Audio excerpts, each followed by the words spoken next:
Hotel Fairmont Jakarta menjadi perbincangan publik seusai menjadi lokasi rapat tertutup mengenai pembahasan rancangan undang-undang atau RUU TNI pada Sabtu 15 Maret lalu. Pasalnya rapat yang digelar di hotel mewah secara tertutup itu kontras dengan kebijakan efisiensi anggaran.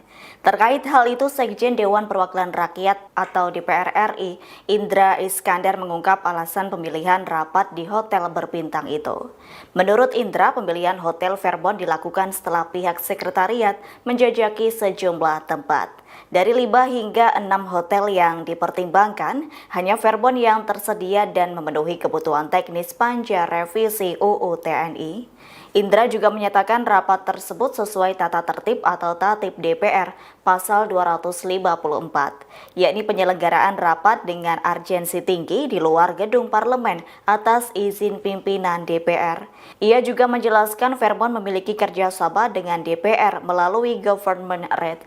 Atas hal itu, biayanya tetap sesuai dengan standar biaya masukan atau SBM yang berlaku. Diketahui panja revisi UU TNI bersifat maraton dan berlangsung hingga dini hari, sehingga hal itu menurutnya membutuhkan lokasi dengan fasilitas istirahat yang memadai. Download Tribun X sekarang, menghadirkan lokal menjadi Indonesia.